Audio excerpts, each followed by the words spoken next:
Hey, Jumbo everyone, and welcome to the Harambe Wildlife Reserve. My name is Tess, and I'll be your safari guide here today. Just a couple of quick reminders as we get ready to head out onto the reserve. I'd like to remind us all to remain fully seated for the entire trip, keeping those arms, hands, feet, and legs inside the truck at all times. Now that means no standing, no passing anyone side to side, and please do not hold anyone up in the air like Simba. There's no music, there's no musical chairs. You guys are all winners of the seat you're in. Congratulations. Now another quick note, as we make our way through the reserve, please remember that we are the visitors here, but this is the animals' home, so I am going to ask that we just keep our voices soft and low. Please do not call, whistle, or shout out to the animals when you see them, so we don't want to risk scaring them away from the truck. We do want to encourage them to come closer. Speaking of those animals though, if you look above your head, you'll see our animal spotting guide. And I'll give you an idea what animals we hope to find while out here on the reserve today. We're not guaranteed to find every single one of those animals, but I'll certainly do my best to point out as many as we can. We're going to start off here in the Ituri Forest. Animals out here in the Ituri rely more on the dense vegetation to hide themselves from predators. No animals more than the ones straight ahead of us here with a red-brown fur. Those animals up there are known as the bongo. Now, bongo can also be called ghost of the forest for how difficult they can be to find out in the wild. He's up there just... Over here to the right, standing there on the hill, is an okapi.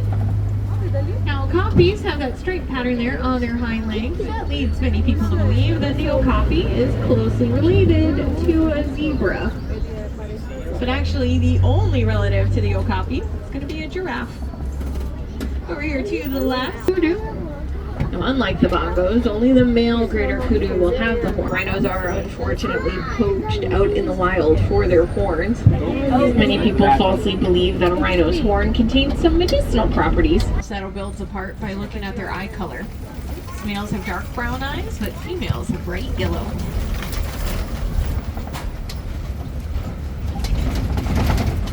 With that, we're leaving the Ituri Forest, and our next stop will bring us down to the Safi River. As we head down to the Safi River, go ahead and keep your eye out on that water line. You just may be able to spot a hippo or two. Hippos themselves can be a little tricky to see. They spend most of their time underwater. Hippo being able to hold their breath for up to 8 minutes at a time. Actually not uncommon to catch a hippo sleeping underwater. Just like how we breathe naturally in our sleep, a hippo will naturally float to the surface whenever they need to catch a breath. Also down here to the right, these large white birds here are pink-backed pelicans. Named for a pink color they turn during their mating season. And that pink color comes in underneath their wings and along the base of their legs. Over here to the left though, here you'll see a small group of hippos there behind the island. Hippos are one of those lucky animals that get a fun group name. A group of hippos all together. It's going to be called oilier than ours, but it also comes out bright red. If you look down towards the waterfall there in the corner, it looks like the water down there is also going to be a little bloated.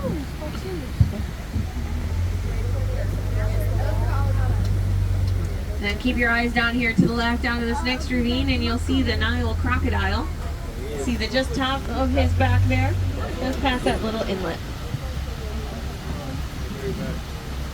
Nile crocodiles can grow to be one of the largest crocodilians in Africa.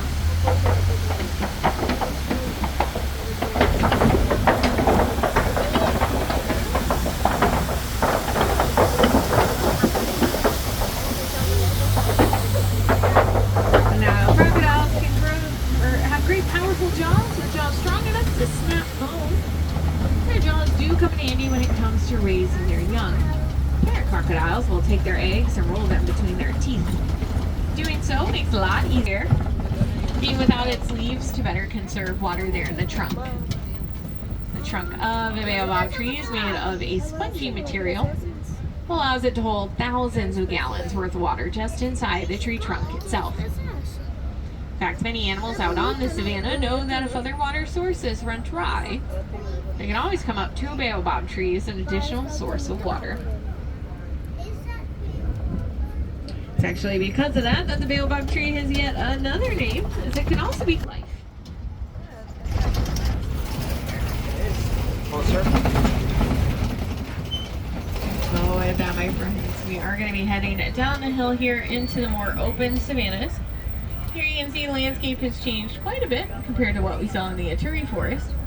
Animals out here don't have the same vegetation to hide themselves in, so this is where we'll start to see some of the larger herds and groups.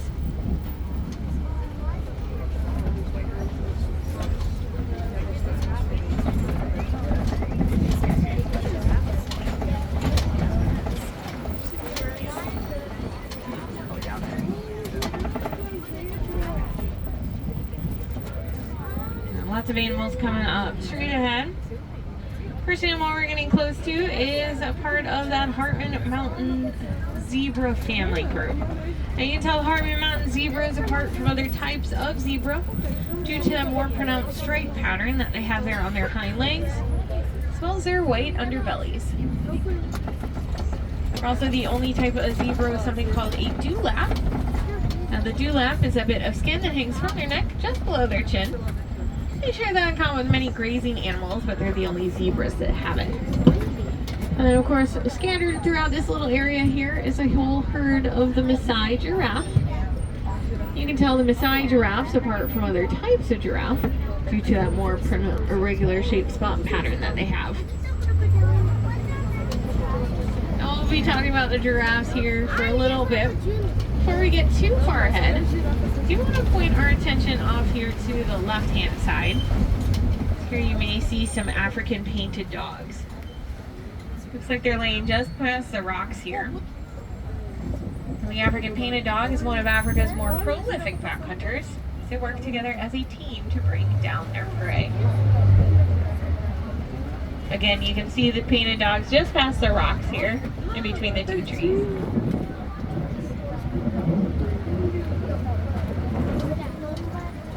Now giraffes will use their long necks to reach up tall into the trees to get where all those tasty leaves are. And they're going to make use of a long prehensile tongue. Go ahead and take a moment to look at your own arm. See, giraffe's tongue is about the length from your elbow to the tips of your fingers. Lots of animals coming over here on this side. Over to the left, you can see the big long horns of the Ankole cattle, also known as the Watusi cattle, named for the Watusi tribe that first domesticated them. And this large tanned animal here on the right is an eland.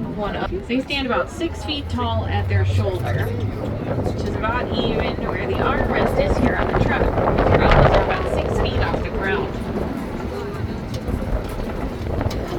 Both male and female eland have the horns, but males will use their horns during their mating season. Take up roots, vines, flowers, really whatever they can to make a flower crown to impress their lady. If the lady is unimpressed, she'll actually tear it from his head and he'll have to start all over.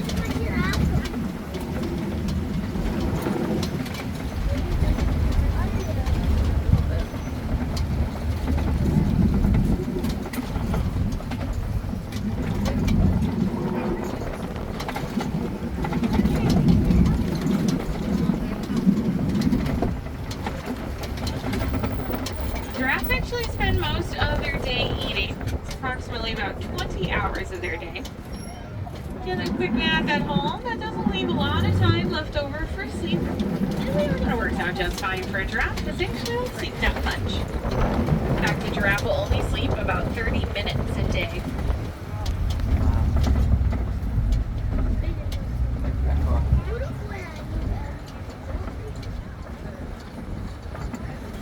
Again, the eland is an example of one of the largest types of antelope, but if you look up there to the very top of the hill, around the base of that large tree, you'll see an example of some of the smallest. So those little guys up there are called springbok. Springbok are one of the smallest types of antelope, but don't let their size fool you.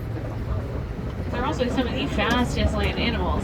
So springbok can hit speeds of about 50 to 60 miles per hour. So just under what a cheetah could run.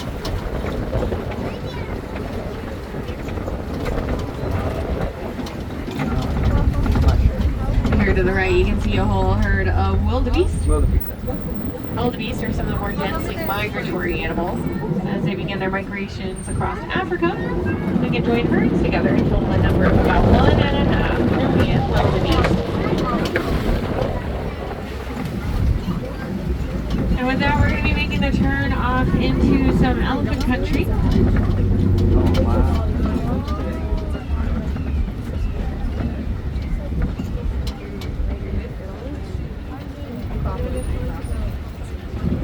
Elephants have prehensile trunks, which means that they can use their nose. They can use their hands, moving things that are in their environment, bringing food and water up to their mouth to eat and drink.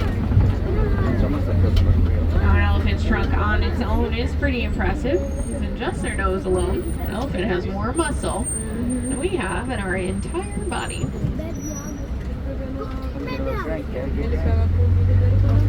I'm only seeing the one elephant here, which tells me this must be one of the males. Male elephants tend to travel on their own or in smaller bachelor groups. Now the good news for us is that male elephants don't often go too far away from their larger families, with them only following behind by about a mile or two. So hopefully, as we continue down the road, we'll be able to catch up to the rest of the herd here in no time.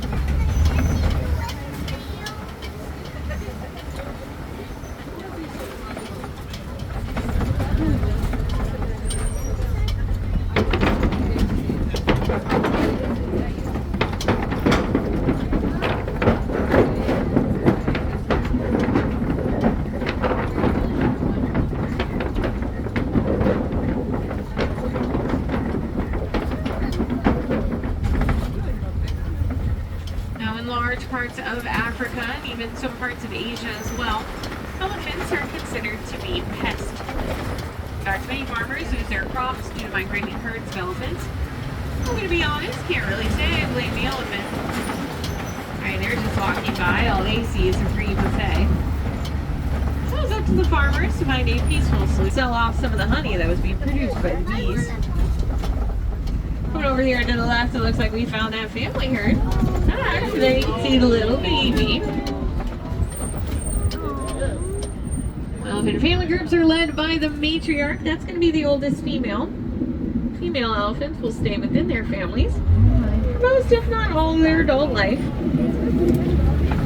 Whole families will often come together to raise their little ones, super protective with their young. That's because elephants have one of the longest gestational periods in the animal kingdom. And an elephant is pregnant for almost 2 years.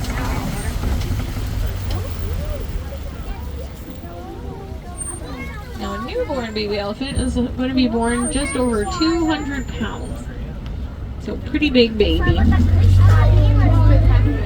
Now, looking ahead, we're going to be driving around a pool of the greater flamingo. The greater flamingo are the largest of the flamingos. They're also the palest pink.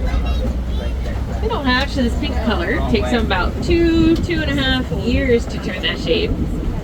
They get that shade of pink from the foods they eat, which are high in beta-carotene. Now, if we were to eat foods high in beta-carotene, it wouldn't necessarily turn pink. But we would see some color change, mostly in our fingertips and the corners of our mouth. Instead of turning pink, we're going to be coming up close to some white rhinos. White rhinos get their name not for their coloring, but for the Afrikaans word "white." "White" translates to wide, which is used to describe. Also coming up here to the left, we're passing by some nice shaded hillsides. It's a good place to keep an eye out for cheetahs. Cheetahs, of course, are known for their speed. They can't hold those speeds for long. They're really more of a sprinter. Once they hit their top speed, they'll use that long tail of theirs to act like a rudder, helping them make sharp turns without losing their balance.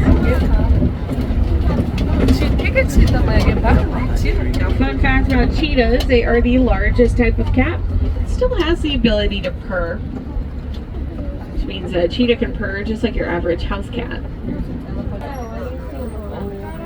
Lions are typically going to be more active at night. That's because during the day, lions' eyesight is pretty similar to ours. And you can see the other lioness as well as the male. Getting a look at the male lion here. You can tell he's still kind of young. That's because he's still rocking a bit of a mohawk. As he ages, that mane will fill out and get a little darker in color. Well, here's a fun Swahili word for you all. The Swahili word for lion. She's awake and looking. The Swahili word for lion is Simba. So Mufasa really just named his kid Lion.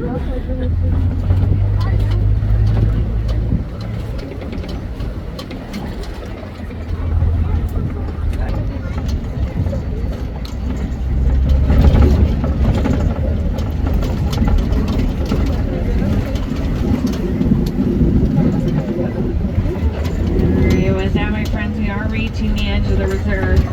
Just up ahead is going to be the warden's post. The warden has asked that we dwarf goats are very social, playful animals. They love to run, climb, jump, and well, maybe get into things that they probably shouldn't be getting into.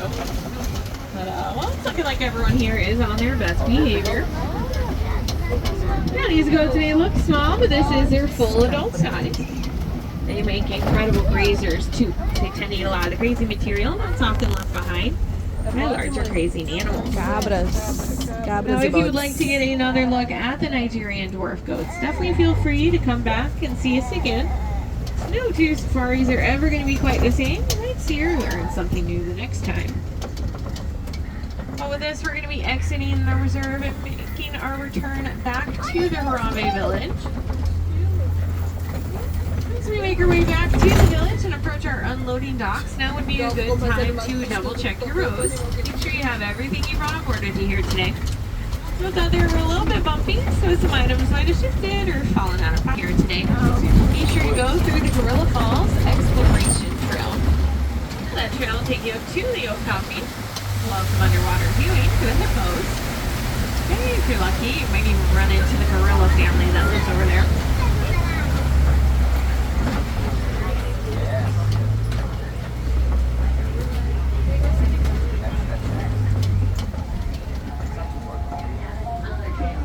Now, if there are any wilderness explorers got full badges here in Africa, be sure to go through the Gorilla Fall or head down to the old train station. Here you'll get your last couple of badges for Africa here. Also down at the old train station, you have an opportunity to meet with Donald, Daisy, and Goofy.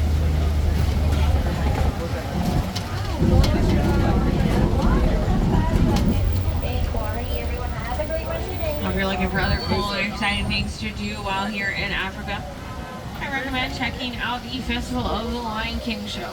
Show every hour on the hour. The show itself is about 30 minutes long. There you can join Simba and his friends singing and dancing along to some of your favorite songs from The Lion King. Definitely recommend getting there early, because that theater does fill up pretty quick. Getting there early will just guarantee you a better spot for the show.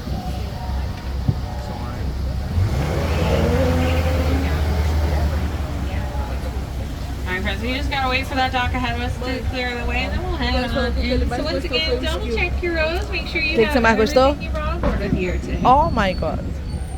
Make sure you're staying cool and hydrated out in the park. And remember, as it gets warmer, you can head up to any quick service food location. Any quick service food location and ice water. Easy way to stay cool and hydrated, and most importantly, it's totally